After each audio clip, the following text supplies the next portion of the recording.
What he said? They tell you stop using liquid heroin? Yeah, no, they just was like, that wasn't what we came from. That wasn't what a nigga was Nigga's on. a fiend. Because you're asleep behind the wheel? Sir, I was knocking on this door for a long time. This is the story of how Uncle Murda's annual wrap-up became ground zero for one of the messiest hip-hop beefs heading into 2026. On January 1st, the G-Unit rapper released his 17-minute Wrap-Up 2025 and made it absolutely clear whose side he's backing in the war between 50 Cent and the Let's Rap About It podcast crew.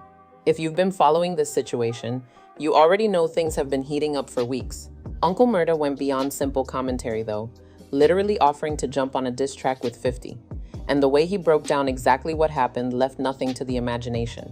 We're covering everything from how this beef ignited to what Uncle Murda actually said on the track, to where things stand right now because this situation is nowhere near finished.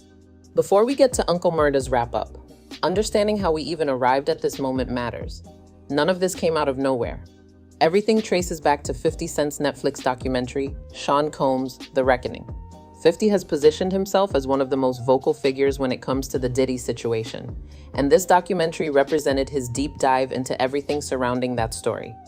Not everyone walked away impressed though. Jim Jones appeared on the Let's Rap About It podcast, which he co-hosts with Fabolous, Mano, and Dave East, and called 50's documentary a mockumentary. When I was fucking with the lean, when I left that shit alone, every nigga that I was still cool with, that was still sipping, I need to cut that shit out. Oh, that's fine. So I would never keep promoting it, like, you know what I'm saying? And here's the thing about 50 Cent. He never lets comments like that slide without a response. 50 fired back immediately by labeling the entire podcast crew squatters, and what came next escalated everything further.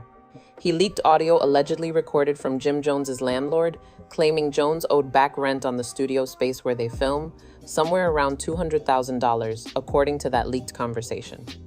The threats didn't stop there. 50 posted that he was actively working on purchasing the building where they film and wanted to acquire 50% of their podcast.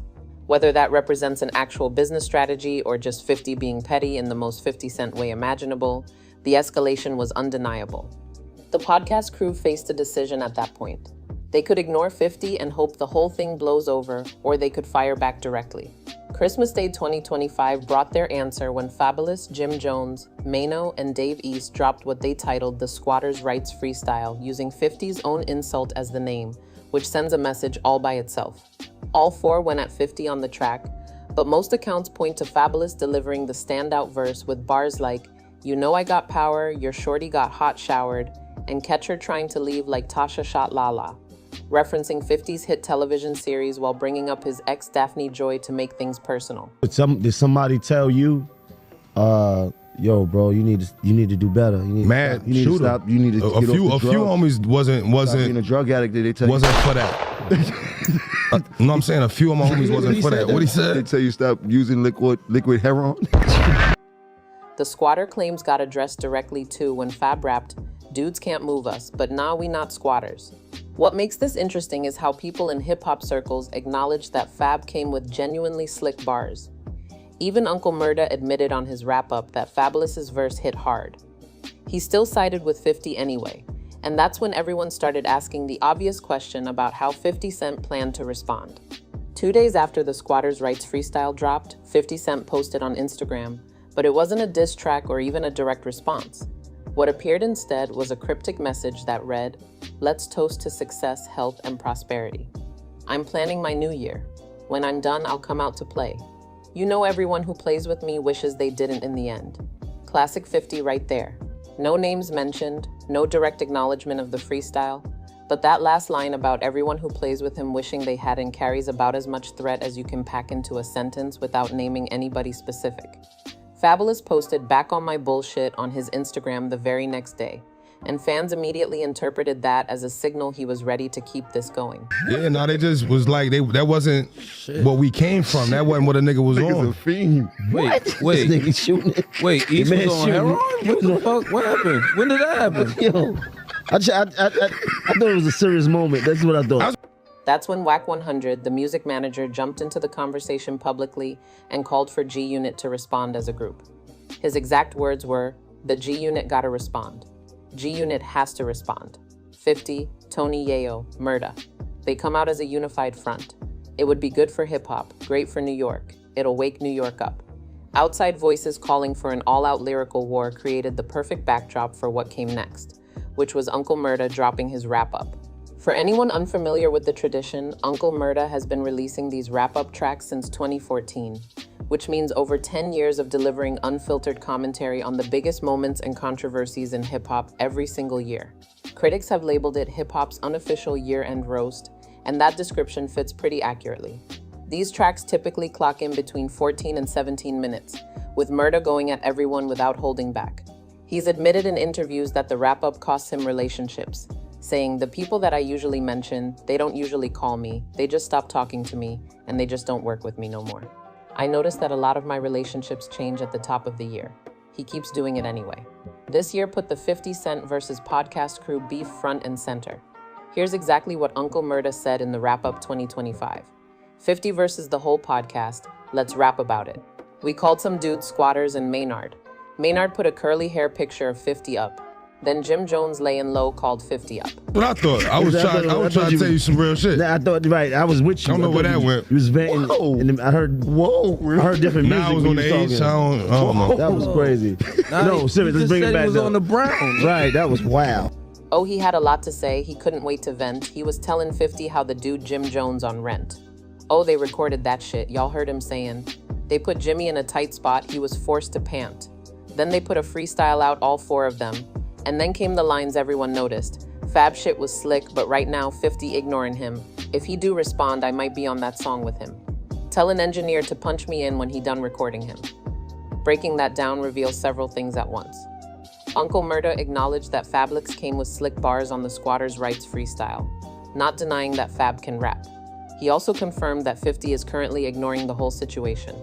Most importantly, though, he offered to appear on whatever response track 50 decides to record, publicly pledging allegiance and inserting himself directly into this beef. People might wonder why Uncle Murda is getting so involved in the first place, and the answer comes down to loyalty and history. November 2016 marked when Uncle Murda officially signed to G-Unit Records, but his relationship with 50 actually stretches back further than that signing date. Here's a piece of history most people don't know. Uncle Murda originally turned down signing with 50 Cent back in 2007, choosing Jay-Z's Rockefeller Records instead.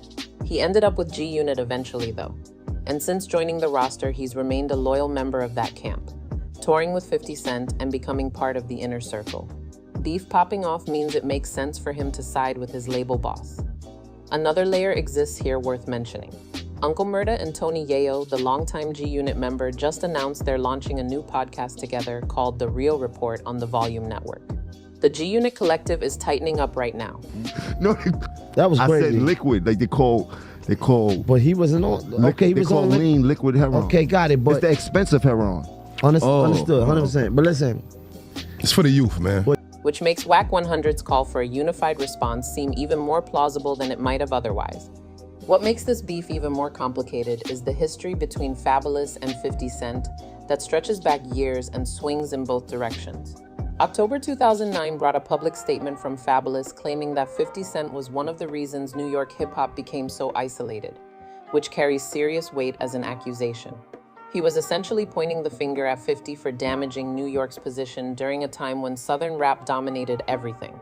June 2014 told a different story, though, when they actually collaborated together on a remix of Fabolous's track Cuffin' Season, meaning whatever tension existed at some point got squashed. Fast forward to 2024, and 50 was back to trolling Fabolous over a resurfaced interview clip where Fab discussed Diddy. December 2025 brought full-blown beef with diss tracks flying and public threats being made. Two people with a complicated history who are now in all-out war describes this situation better than two people who have always hated each other. One of the most interesting conversations circulating around this beef involves whether 50 Cent can even respond the way he would have back in his prime. 2003, 50 Cent stood as one of the most feared figures when it came to lyrical warfare, going at Ja Rule, going at Fat Joe, basically destroying careers left and right. 2025, 50 Cent operates as a TV and film executive with shows on major networks, documentaries streaming on Netflix, and corporate relationships that need protecting. Because you're asleep behind the wheel? Sir, I was knocking on this door for a long time. Huh? I know you did, I know, but you were sleeping. You don't need to be reaching around, all right? Multiple outlets have pointed out that Fabolous, Jim Jones, Mano, and Dave East don't carry those same constraints. They've been described as still very much rap rappers who can go bar for bar without worrying about how it affects their corporate partnerships. A real question exists about whether 50 Cent will respond with music at all, or whether he'll stick to his usual tactics of trolling on social media and making business moves designed to mess with people from angles they don't expect. Speaking of business, Mano told TMZ something worth paying attention to about this whole situation. He basically admitted that beefing with 50 Cent is good for business, saying beefing with 50 is good business, numbers rise, podcast grows, engagement grows. That's an honest take that raises a question. Is this beef real, or is it manufactured for engagement? The Let's Rap About It podcast launched in September 2025, which means it's only a few months old. Now they're involved in one of the most talked about hip-hop beefs heading into 2026, which amounts to a massive amount of free publicity. Whether the animosity is genuine or calculated, everyone's talking about it, and that result stays the same either way. A quick detour into Uncle Murda's own story feels necessary here because his background is genuinely insane. January 22nd, 2008 changed everything when Uncle Murda caught a bullet directly to the head while sitting in a parked car on Linden Boulevard in East New York, Brooklyn. Somebody said to you that you should stop. Right. And pulled you up. That's somebody that you respect. Yeah, I think it like close friends, like a couple close people to me wasn't with that. He survived, and here's the part that sounds impossible. He discharged himself from the hospital less than 24 hours later with the bullet still lodged in his skull. He appeared on Wendy Williams' radio show and admitted he was using Hennessy and Newports to cope with the pain, and he refused to cooperate with any investigators looking into who shot him. That's the guy who's now offering to jump on a diss track with 50 Cent.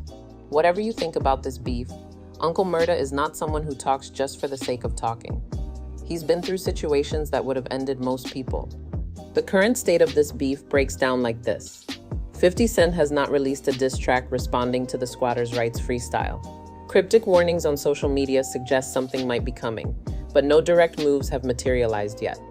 Fabolous delivered what many consider the best verse on the diss track and appears ready to continue the back and forth based on his recent Instagram activity.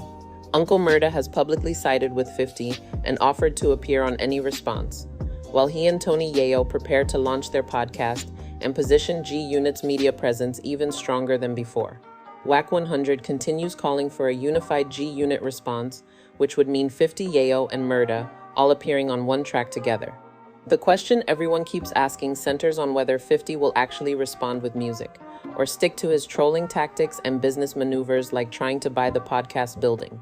What makes this whole situation so fascinating comes down to what Uncle Murda's Wrap Up 2025 accomplished. The series always delivers unfiltered commentary on the year's biggest stories, but this time it went beyond commentary and became a pledge of allegiance. Acknowledging that Fabolous had slick bars while still offering to jump on a track with 50 made Uncle Murda's position crystal clear. Confirming that 50 is currently ignoring the beef also revealed 50's strategy, at least for the moment. Whether 50 eventually responds with music, whether G-Unit assembles for a collective track, or whether this fizzles out into social media trolling, one thing remains certain: Uncle Murda made sure this beef became one of the defining stories heading into 2026. History tells us something about 50 Cent worth remembering. When he says everyone who plays with him wishes they didn't in the end, he usually means it. We'll be watching to see how this unfolds, so make sure you're subscribed to catch any updates on this situation. Drop a comment and let me know whether you think 50 should respond with a track or stick to business moves instead. I'll catch you in the next one.